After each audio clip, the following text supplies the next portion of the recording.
اعوذ باللہ من الشیطان اللعین الرجیم، بسم اللہ الرحمن الرحیم۔ اور وہ اپنے رہنے والوں سمیت ڈوب چکا ہوگا۔ ایک اور روایت میں یوں ہے، خدا کی قسم تمہارا شہر غرق ہو کر رہے گا، اس حد تک کہ اس کی مسجد کشتی کے اگلے حصے یا سینے کے بل بیٹھے ہوئے شتر مرغ کی طرح گویا مجھے نظر آ رہی ہے۔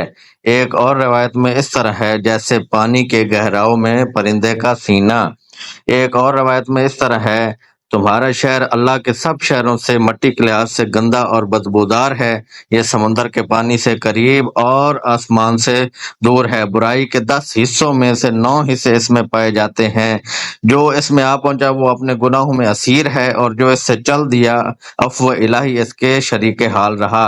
گویا میں اپنی آنکھوں سے اس بستی کو دیکھ رہا ہوں کہ سیلاب نے اسے اس حد تک ڈھانپ لیا ہے کہ مسجد کے کنگروں کے سوا کچھ نظر نہیں آتا، اور وہ یوں معلوم ہوتے ہیں جیسے سمندر کے گہراؤں میں پرندے کا سینہ۔ اللہم صلی علی محمد و آل محمد وعجل فرجہم وسہل مخرجہ۔